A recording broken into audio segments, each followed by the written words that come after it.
Jatim News bagi-bagi giveaway. Temukan thumbnail dengan tanda khusus giveaway ready. Simak terus dan tonton videonya, serta dapatkan kode dalam video seperti beliau ya, sahabat bahagia, dan kebetulan kita nanti akan bahas 0544. Alhamdulillah sehat, 21 bahagia. Jangan lupa follow sosial media Instagram Jatim News untuk mendapatkan pengumuman pemenang giveaway. Loh, kenapa kok tidak datang, dianggap tidak memenuhi syarat? Ya karena memang orangnya tidak datang, orangnya tidak dapat ditemui. Kita tidak tahu apakah orang itu ada atau tidak, karena nggak bisa ditemui. Administratif yang cacat itu akan berdampak pada pengulangan, ya. Dan itu melelahkan banget. Bagaimana Bawaslu ini harus hitung ulang segala macam. Nanti kita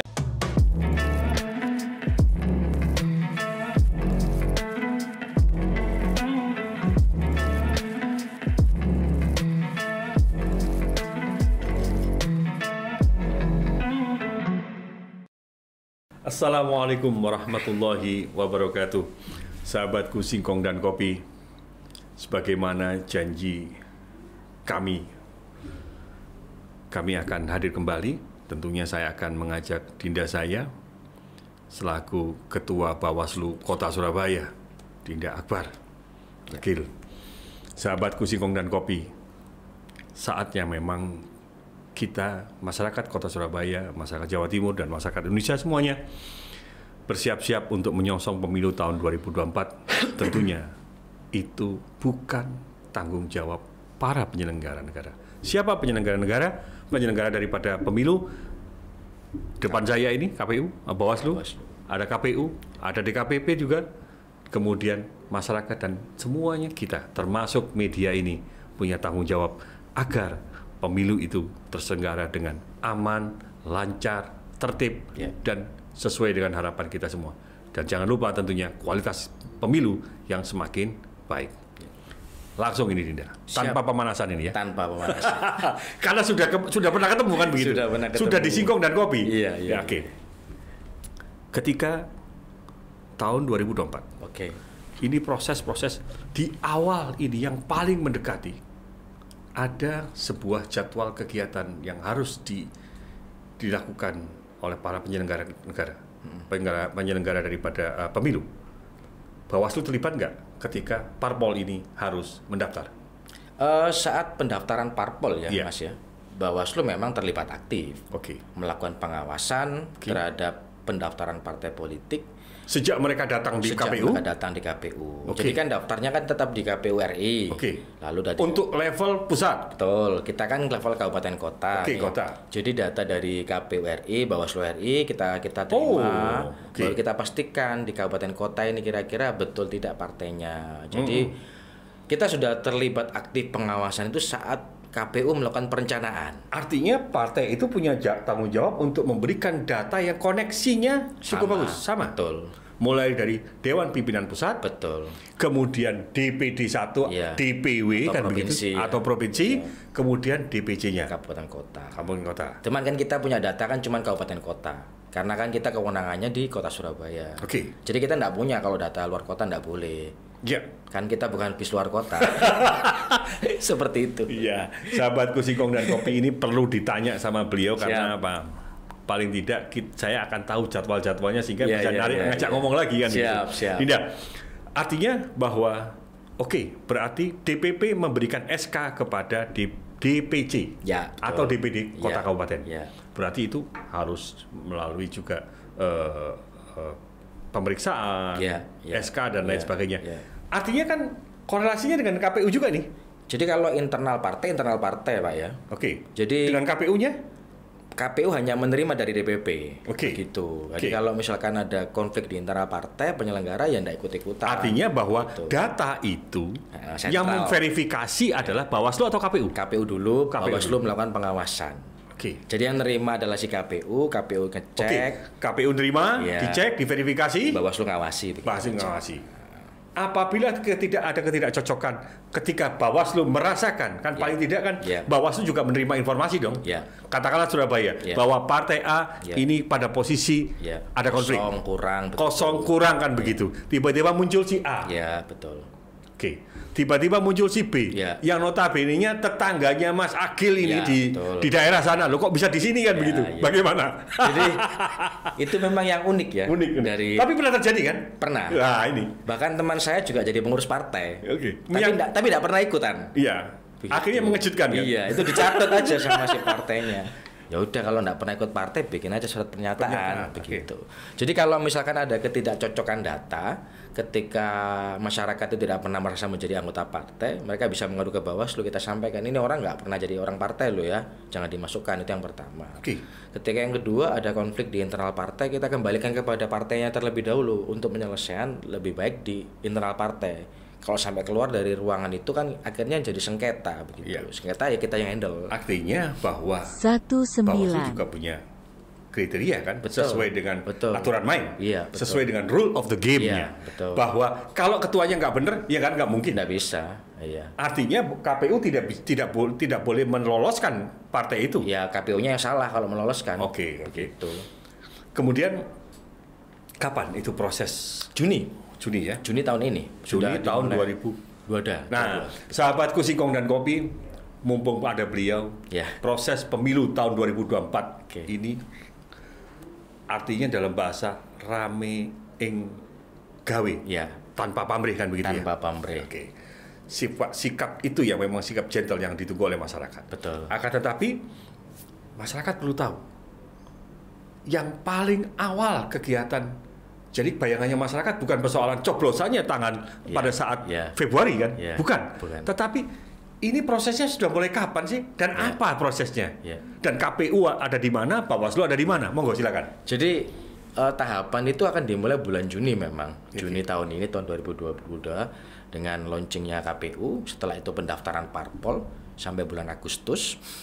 Kemudian itu diverifikasi tiap-tiap anggota partai politik sampai kemudian nanti di tahun berikutnya, tahun 2023 ada penetapan calon mas begitu. Oke. Calon mulai dari calon legislatif di tingkat kap kota, provinsi, RI. Sebelum itu, Gitu. apakah Bawaslu juga memberikan rekomendasi kepada KPU Jadi gini Anda. tentang partai yang lolos tadi? Ya, kalau rekomendasi itu kita harus pastikan dulu kira-kira salahnya apa. Tapi itu memang kewenangan kita. Kalau bicara kewenangan, betul kita punya rekomendasi. Apalagi kalau pendekatannya adalah pemilihan umum. Saat pemilihan umum, Bawaslu bisa melakukan adjudikasi ataupun sidang, sehingga kita punya produk putusan. Ya, oke. Tapi kalau saat pilkada, kita produknya adalah rekomendasi. Rekomendasi. Betul. Jadi sepanjang itu memang menyalahi aturan, Bawaslu bisa melaksanakan penanganan pelanggaran oleh yang dilaksanakan oleh KPU seperti itu. Tidak, rasanya kita harus ketemu terus dan banyak. Karena apa? Banyak, ya. Persoalan Bawaslu, KPU segala macam pemilu ini Iya. banyak yang harus dibahas. Iya, iya. Karena apa? Ini penting Iya. agar sahabat-sahabatku Singkong dan Kopi dan kawan-kawan semua ini juga merasakan informasi ini. Iya. Tidak sepotong-sepotong kan begitu. Kembali kepada tadi, Bawaslu mengawasi, memberikan rekomendasi. Ketika partai politik di tingkat kota Surabaya, itu kan harus ada dukungan dari tingkat kecamatan. Oke. Hitungannya bagaimana? Struktur itu sebenarnya simpel saja sih Mas. Sepanjang ada KSB, Ketua Sekretaris Bendahara. Berapa persen? Kalau perempuan itu harus ada 30%. Oke. Ketua. Lalu Untuk kewilayahannya, kecamatannya? 15, ada 50/1. Oke. 51. Berarti kalau 31, berarti harus ada 16. Betul, 16 kecamatan. Dan itu tersebar boleh? Boleh, tersebar boleh. Yang penting satu Surabaya ya. Bukan artinya ada juga partai ini partai yang partai suku saya, nah kan begitu ya. Iya. Partai 35 itu ada di dapil 2 aja semua kan begitu. Iya, betul. Kan susah. Ini harus diantisipasi loh sama Bawaslu. Iya.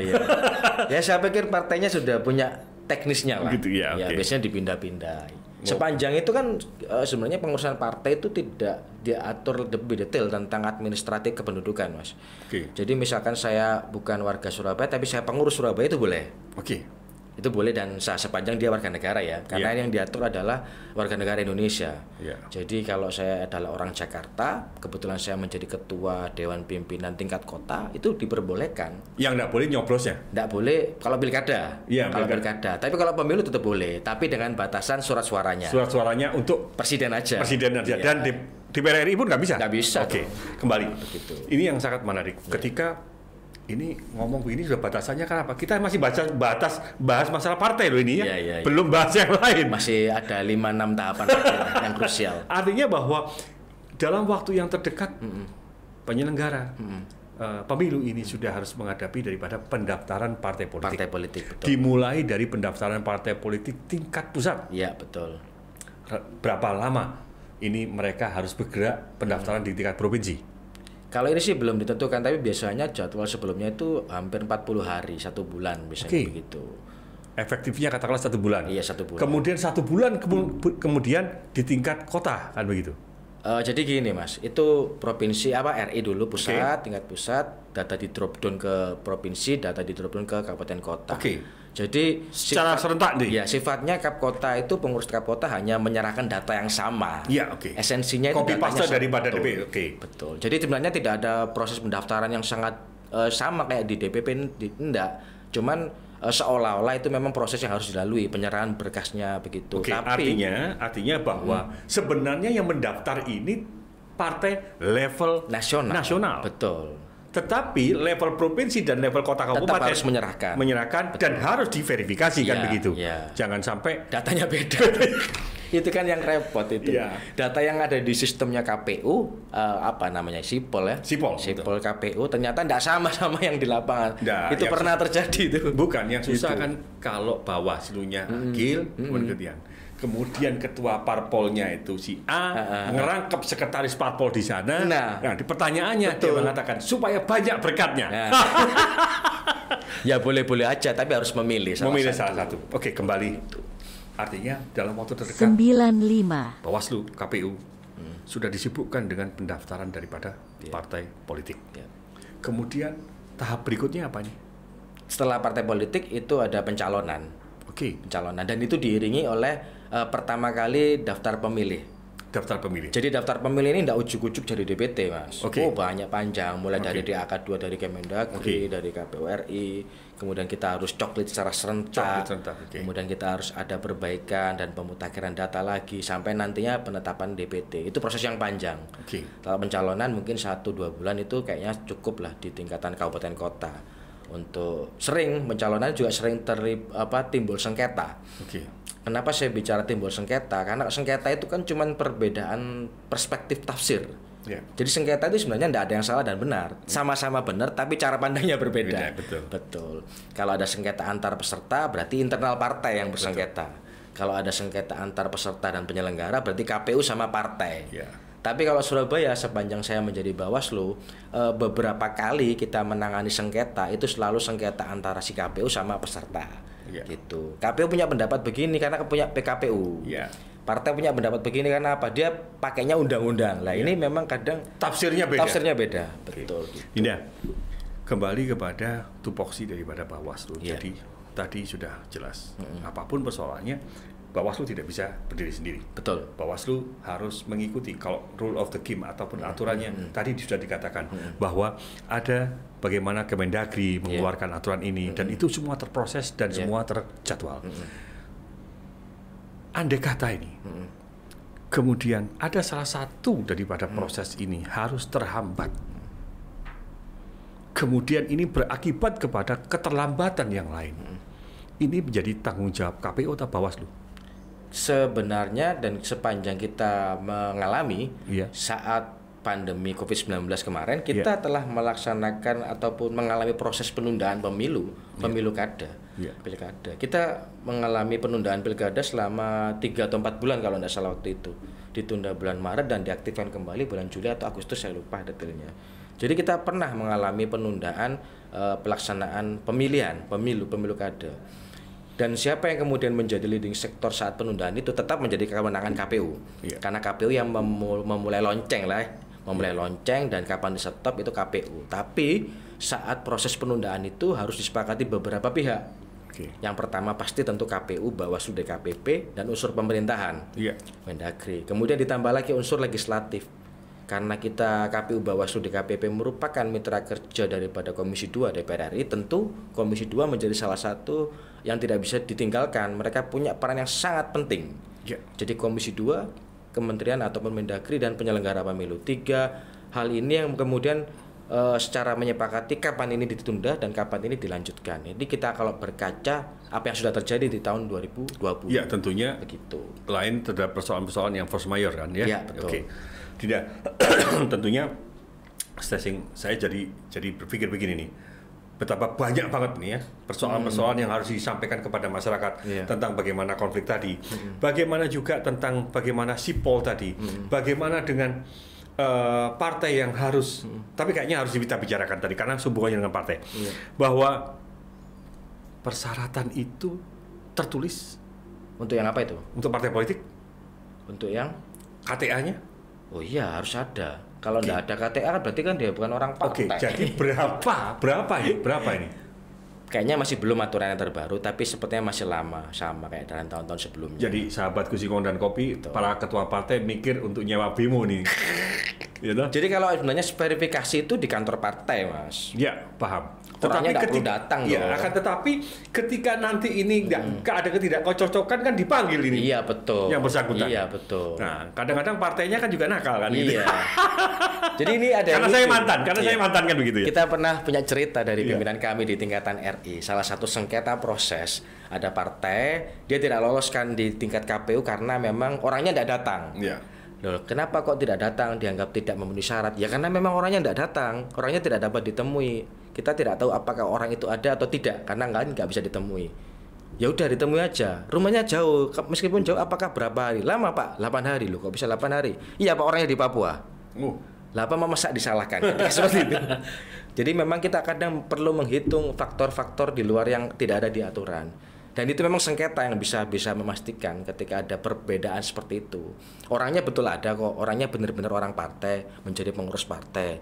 Tapi saat verifikasi tidak ada, apakah menjadi salah orang itu? Tidak juga. Begitu. Tapi ada tahapan yang harus dipatuhi oleh KPU. Ada kepentingan karena sebagai masyarakat, betul. Dia harus bekerja, dia harus ada sesuatu yang lain. Begitu. Mungkin ada dispensasi, betul. ada semacam ya katakanlah kemudahan. Akan tetapi kan tidak harus melanggar. Iya, meskipun di Papua nggak bisa di video call. Oke. KPU sudah punya mekanisme untuk memastikan yang bersangkutan adalah anggota partai. Tapi kalau susah sinyal ya kita mau bagaimana lagi? Kita kan sinyal nggak masalah, tapi kalau paket nggak punya masalah. Itu lebih repot itu. Kembali kepada tugas Bawaslu Kota Surabaya. Sekali lagi saya jadi tertarik untuk terus mengeksplor ini karena belum lagi kita akan bicara tentang sengketa. Bagaimana tadi dijelaskan oleh Ketua Bawaslu Kota Surabaya, bagaimana itu bisa langsung beracara di Bawaslu sehingga keputusan pun mengikat di situ kan begitu. Tapi nanti kita bicarakan. Yang jelas hari ini awal-awal ini setelah kemarin kita ketemu kita bicara, hari ini adalah tentunya saya ingin secara politisnya saja. Artinya bahwa kesiapan partai politik saat ini bagaimana? Kita belum berani berkomentar Mas ya terhadap partai politik, tapi saya pikir melihat situasi yang ada, saya pikir partai yang sudah existing itu sudah lama banget. Mereka kan tetap running.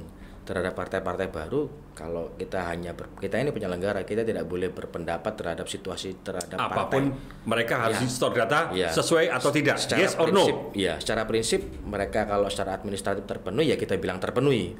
Kalau administratif tidak terpenuhi ya kita bilang tidak terpenuhi, meskipun orangnya banyak. Karena salah satu indikator penyelenggaraan pemilu adalah aspek administratif. Begitu. Administratif yang cacat itu akan berdampak pada pengulangan. Dan itu melelahkan banget.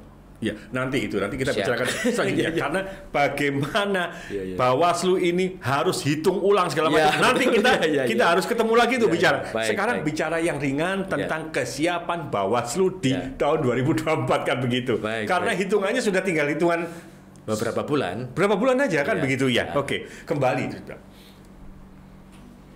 kalau kemarin sudah dijelaskan tentang harapan partisipasi publik. Sekarang harapan Bawaslu kepada partai-partai gimana nih? Jadi partai memiliki tanggung jawab yang jauh lebih besar daripada kami, KPU dan Bawaslu. Wah, ini yang sahabat Singkong dan Kopi perlu dicatat.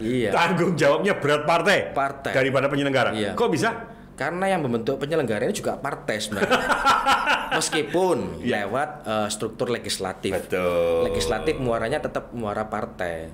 Tapi kita bicara tentang independensi yang sangat fundamental begitu. Ada rule of the game kami penyelenggara secara prinsip kita tidak boleh keluar dari rule ini. Ya, karena itu amanah konstitusi. Betul sekali. Ya, oke, lanjut. Dan Terus partai memiliki kewajiban memberikan edukasi politik kepada masyarakatnya. kepada anggotanya Terutama terlebih dahulu, kemudian pada konstituennya. Jadi kita sangat appreciate kalau partai itu sering bikin kegiatan. Bukan kemudian kita sangat direpoti Mas ya untuk ngawasi mereka, tapi itu adalah salah satu bentuk keberadaan partai itu membantu mereka. Begitu. Artinya begini, parpolnya jangan harus keluarkan. Iyalah. Jadi gini, saya pun saat muda saya pernah berpikir saat saya sekolah SMA awal-awal kuliah belum pernah organisasi. Partai ini kayaknya nggak ada yang menguntungkan deh buat kita. Ya ngapain kita ikut partai? Karena kita nggak pernah tahu dalamnya partai seperti apa. Dan memang mungkin saya hidup pada ruangan-ruangan yang tidak pernah mendapatkan sosialisasi apapun tentang partai politik. Tapi ketika generasi muda itu tahu bahwa lewat partai banyak kebijakan-kebijakan yang bisa bermanfaat, akan banyak orang ikutan Artinya partai. Artinya begini ya. Bawaslu punya tanggung jawab juga mendorong partai politik untuk juga punya standarisasi. Ya. Kan gitu. Partai politik juga punya program yang tadi disampaikan. Ya. Artinya selepas dari itu memang tanggung jawabnya Bawaslu. Ya. Tetapi partai ini jangan protes kan gitu. Iya. Jadi Surabaya itu salah satu yang cukup kita apresiasi adalah kedekatan antara pimpinan partai dan satu yang lain. Jadi partai-partainya sebenarnya ini partainya ya sudah sangat apa ya? Familiar dan mereka punya kepentingan yang sebenarnya 69. satu aja beda gitu aja. Ya kayak kita begini ini kan. Tapi tetap boloan ya, lah gitu. Artinya ketika ngomong KNPI begitu. Alumni kan begitu. Alumni. Tapi ketika ngomong partai kepentingan beda. Oke. Kembali kepada yang saya ingin perkuat tadi. Bahwa Bawaslu bersama partai punya tanggung jawab. Ya. Tapi kan beda. Ya. Tanggung jawab Bawaslu itu kepada masyarakat itu kan untuk informasinya, pelaksanaan. Tapi kalau untuk kepada partai ini karena ini kadernya kan begitu, kan beda. Mereka juga tidak saja terhadap persoalan tahapan-tahapan ini, tetapi bagaimana penggalangan itu kan urusan mereka kan begitu. Betul. Bagaimana Bawaslu melihat persoalan ini? Jadi kalau itu sih sebenarnya bukan persoalan Mas ya. Kita Bawaslu akan melaksanakan tugas sesuai dengan kapasitas kita. Sesuai dengan kapasitas kita sebagai penyelenggara, salah satu komitmen kami kita memastikan proses itu tidak ada hal-hal yang salah dalam proses. Kita pastikan prosesnya betul semua, tidak ada pelanggaran, tidak ada lagi perbedaan-perbedaan pendapat yang sangat tajam yang kemudian bermuara pada konflik seperti itu. Terkait kader terbaik tentu itu menjadi kewenangan partai. Itu nanti kita bahasnya, jangan sekarang kan gitu. Yang jelas begini dia. Waktunya karena hampir habis tentunya hari ini pertemuan kita yang kedua dan kita akan lanjutkan pertemuan. Ada pertemuan 3, 4, 5, 6 sampai masyarakat kita ini terpuaskan begitu. Karena itu adalah tanggung jawab. Yang jelas bahwa tahapan-tahapan ini sudah disampaikan kepada masyarakat. Dan kemarin kita sudah bicara tentang masyarakat hari ini tentang bagaimana proses politik tadi dan proses partai politik. Di akhir pertemuan kita antara masyarakat dan partai politik menjelang tahun 2024 tadi, bagaimana Dinda untuk menyampaikan kepada masyarakat? Monggo silakan. Jadi kalau mungkin yang masyarakat dulu. Masyarakat dulu, Pak ya. Jadi kalau masyarakat, kita penyelenggara pemilu sangat membutuhkan bantuan daripada masyarakat. Itu yang paling prinsip. Informasi awal, apapun itu kebutuhan-kebutuhan masyarakat yang bisa kita penuhi dalam aspek penyelenggaraan pemilu, Mas ya. Tapi jangan bicara bansos, kita kan nggak tahu. Kurang apa Pak, ini ada baliho kita oke lah.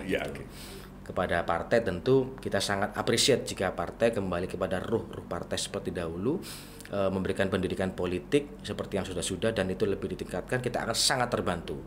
Jadi ketika keanggotaan partai sangat paham terhadap ruh demokrasi, kita akan sangat lebih mudah untuk melakukan pekerjaan.